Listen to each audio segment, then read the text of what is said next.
Hey guys, welcome to the booth here at Createx Colors for another color mixing with Chris video. I am Chris Arpin, and today we're going to continue the topics of candies, and we are going to take our Candy 2.0 Brandywine.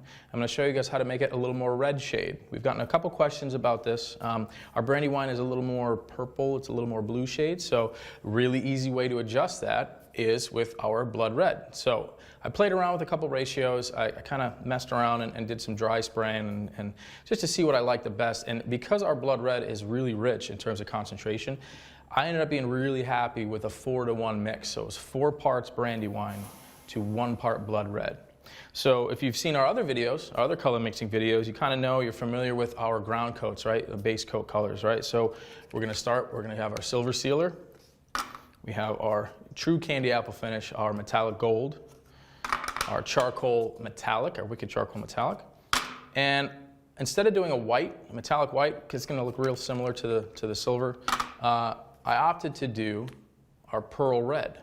So it's going to key really well to this. It's going to give a really cool effect. And the reason that I still stuck with a pearl color is if you just did a solid base coat color, you really wouldn't get the full effect of that candy because there's nothing underneath to kind of catch the light and kind of refract and have that kind of a metallic. That's why we always use a metallic base for candies to give that rich, rich color.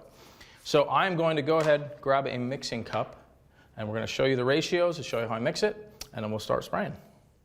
All right, guys, welcome back.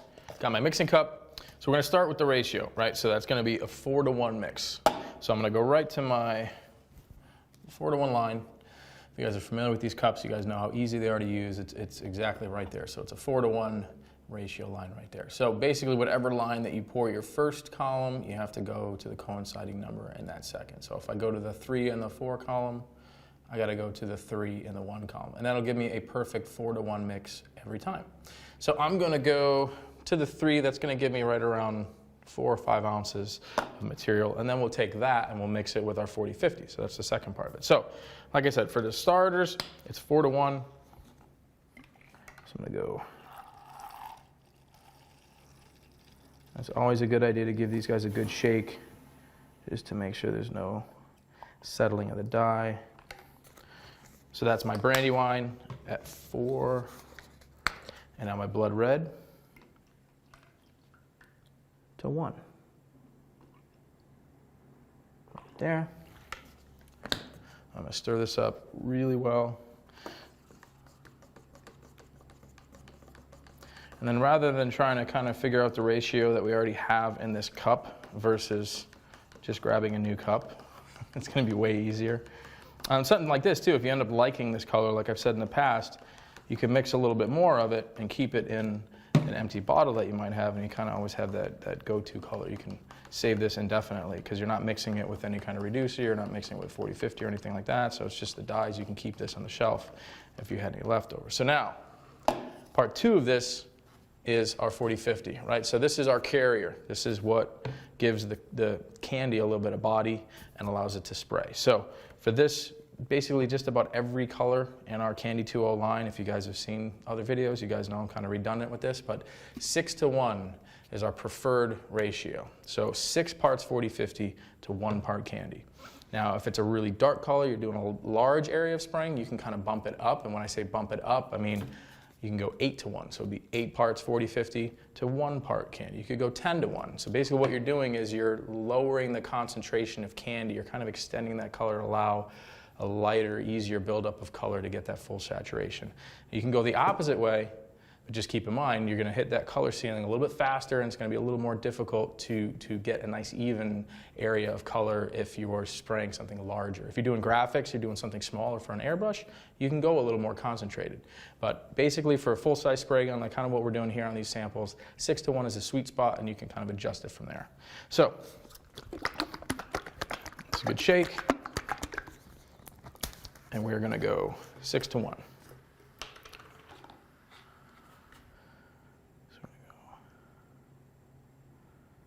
I'm going to go right to the 6, and then right to the 1. And now we always talk about straining our candies, right? So this is a 125 micron strainer. This is a really, really fine size mesh strainer, really good for the candies. This is the size that I recommend for the candies. Again, I can't stress this enough. It's cheap insurance on just making sure that there's no kind of contamination in your candies. Because if there is something in here, you know, a lot of times in the caps here, you get a little bit of dried paint, or on the underside of the cap, it's inevitable. This is just keeping everything out of your paint, making sure it doesn't pass through, because sometimes it will pass through the strainers. We use the PPS cup. Sometimes it'll pass through those strainers in the PPS cup as well. So get a bunch of these, use them for your candies, and it's going to save you a lot of headaches. If there's any little specks in here, it's going to look like dirt, or it's going to look like dark spots. So I'm going to go ahead, just strain this. As I pour it, I'm going to go right to the 1. So we're going to have a perfect 6-to-1 ratio. And you can see, not a lot of candy. That's it right there. I still have quite a bit in my cup. So it's a good contrast in showing how stark that difference is in terms of mixing it with 40/50. But you can see as I mix this up, and this is kind of important too, I'm looking at the side of this cup as I mix. I don't want to see any of this, right? So it's not mixed. What I want it to do is look like that. It's nice and even all the way around. So you got to make sure you really scrape the sides. Make sure it's mixed really well. I want you to stir this for at least 2 minutes, and then let it sit for about 10 to 15 minutes to really acclimate. Water-based paints are a little bit different in solvent, as that reaction of cutting it down, or that reduction, doesn't happen immediately. It takes a little bit of time for everything to kind of marry together and blend together. So the longer you can let this sit, the better it's going to be. It's going to be one nice kind of uniform mixture. So I talked about reducer, right? At this ratio, at a 6-to-1 ratio, with a full-size spray gun, we're using a full-size gun here, really isn't necessary at 6-to-1. If I were to go a little bit higher, if you were to bump up to 8 or 10 or 12-to-1, where there's a lot more of the 40/50 versus the viscosity of the candy, it's going to be necessary. You're going to have to add a little bit. But even at that point, a little bit of 40/11, probably about 5%. I don't think I've ever sprayed any candy at any high concentrated ratio of 40/50 where I've had to exceed 10% reduction. So the tighter you can make this when you're spraying it in terms of the body, the more successful you're going to be, because it's going to kind of just hang together very nice and give a nice even film. It's not going to want to migrate. So just keep that in mind. If you over-reduce, you're going to have problems. So a good thing here, I'll show you real quick, is just kind of the viscosity of what I want this to look like. And that is this right here. I want it to flow off that stick. And that's perfect. It's not dripping. It's not sticking. It's not hanging. It's got a nice even flow. So that's a perfect viscosity. And for what I'm spraying with a Supernova Evo. It's a 1-2 tip. That's kind of my go-to gun for spraying candies. I really like it with a 1-2, and it's a little bit higher pressure, right around 29 psi. So a little higher pressure, really atomizes, extremely nice, gives a nice big fan. So we're gonna let this sit. I'm gonna grab my PPS cup, get it all set and ready to spray. When I come back, we'll start spraying some candy. All right, guys, welcome back. The booth is running. We are ready to spray. Colors in my cup, in my gun, like I mentioned before. It's a Supernova Evo 1-2. 29 psi. That's right where they want you to be. Recommended air pressure. That's, I find, is the sweet spot for the gun. At least with spraying our product, our Candy 2.0. My fluid control is wide open, and this is actually the only time when I actually use this gun. Usually my fan is almost 100% wide open. I'll usually close it up maybe a quarter turn, but for this particular gun, I close it up about 2 1/4 turns. So from wide open, 1, 2 full turns, and then like a quarter. It just neatens that fan up a little bit. If you're familiar with these guns, they have a really big fan. And when you're spraying candy, you just kind of want a nice, neat, even spray of a pattern. And sometimes the edges kind of leave a little bit of inconsistent spray. So you want just a nice, even band of color. And when you're spraying this candies, again, if you're not familiar with it, really tough to make it even, right? So you got to be really methodical in your distance off your panel and your overlap. So none of this. You want to be perpendicular every time to whatever it is that you're spraying. So if you start getting lazy, or if you get a little proud on the top, it's going to create a stripe, or like those bands of color. So 75% overlap. So that means every time you go up, it's basically a 25% on the bottom of that pan, of the overlap of that fan, right? So 75, 75, 75. So it's really tight.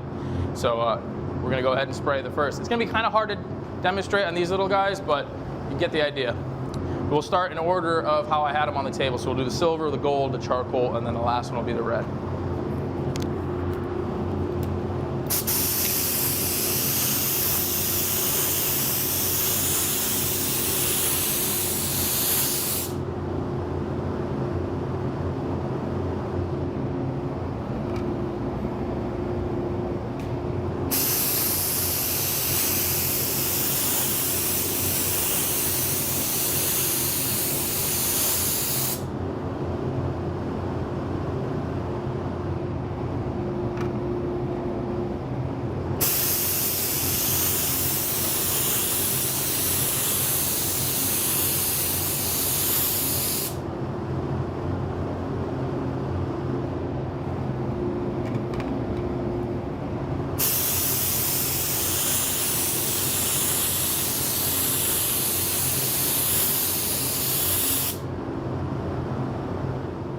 All right, guys, we are back. Coat number 1 is dry on all 4 of the shapes. And you can see I was able to cheat a little bit. I was actually turning the shape according to the gun, but just keeping in mind, you know, again, being parallel, perpendicular to the surfaces that you guys are spraying. That's imperative to make sure your candy comes out nice and even. So coat number 1 is dry, and that's what it should look like. It should be pretty see-through. It shouldn't be super concentrated, right? So I'm gonna go ahead and do 4 coats total on all of these. So I'll go ahead and you can get me doing the second coat, and see you guys back at the table when that's all set.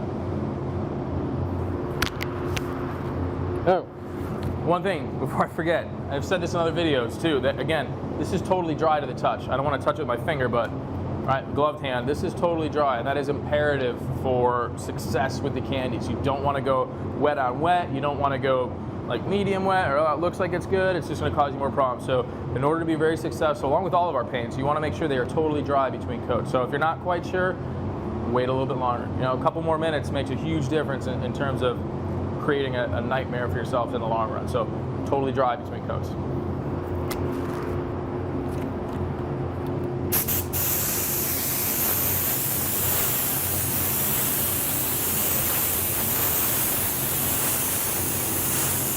All right, guys, welcome back. The booth is off. Our samples are all dry. We're gonna kind of just give a quick table review before I go ahead and get these things cleared up, and we'll go and actually look at them outside in the sun, because that's really going to give us the true vibrant color that you're going to see, you know, with a little bit of clear coat and realistically in natural sunlight rather than what we have in here. So starting with the first one, this is our silver sealer, and you can see that's 4 coats. Again, these were all 4 coats. After the camera shut off, I did 2 more coats. So that's the silver sealer.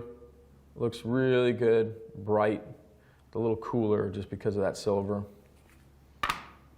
This is the gold. Looks very similar color-wise, but it does have a little bit warmer kind of an undertone. And again, it'll be really brought out once we put some clear coat over the top of these.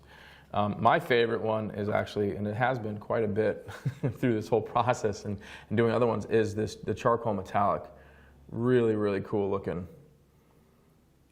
Almost borderline, kind of black cherry, but it does have that really nice red shift to it. So really cool. Again, if you want that darker value, you can see even on the table without the light on there, big difference in that tone. And then this one is actually dark as well. This is that red that we had, and actually when you put the light on it, it gets very, very bright. So I was actually surprised that it kind of retained that much red color. So food for thought, if you were doing something like this, maybe a few more coats to get the right color that you want, but outside I think this is going to look really, really killer. But again, with the lack of light on it, it really does go dark. So it's kind of a cool, really kind of vivid kind of a change in terms of the brightness of that color. So we'll go ahead and get some clear. We're going to always recommend a 2K clear coat for the top of these. It's going to give you the best durability and the look that you're after, like for automotive type of properties in terms of whatever it is you're doing in your project. So we'll get a little 2K on here. We'll let them get dried up, and we'll get them outside in the sunlight. We'll see you guys in a little bit. Okay, guys, we're back. It's next day. We got them all cleared up, ample time to dry, and this is what we got. So again, pretty stark contrast in terms of the color just by the base coat. So we'll go in order of the way I sprayed them. So we'll start with the first one. This is the silver sealer. You see that? Really, really nice. A little bit cooler just because of the silver, so it's going to be a little bit colder on that color spectrum. This is the gold, I'm going to do a real quick side by side. You guys can see too on that silver. See, it's a little bit warmer. It has a little more of that reddish, warmer undertone just because of the gold. The nature of the gold, that yellow is going to kind of bring out that warmth. And then we have the charcoal. Again, really is shaping up to be one of my favorite bases. Really neutral in terms of the change or the shift. It just darkens that color, kind of makes that, this whole top here almost disappears. It goes to really, really dark, but in the sun, right where that concentration of light is, really, really cool. It's got a lot of character. And then last, something I guess would call a little bit more elegant. It's a little cleaner, that pearl red base. So you still have a nice soft kind of a pearl look to it. There's a lot going on, but it's not in your face. It's really subtle. Just a really cool color key. If I'd done 2 coats of the red over that, it might allow that pearl to show a little bit more, a little bit more poppy. But again, it's just a cooler effect by color keying your candy to your base coat. So I think that wraps it up. Thank you guys so much for checking us out. I'm Chris Arpin for Createx Colors and Candy 2.0, and this is Color Mixing with Chris. We'll see you guys next time.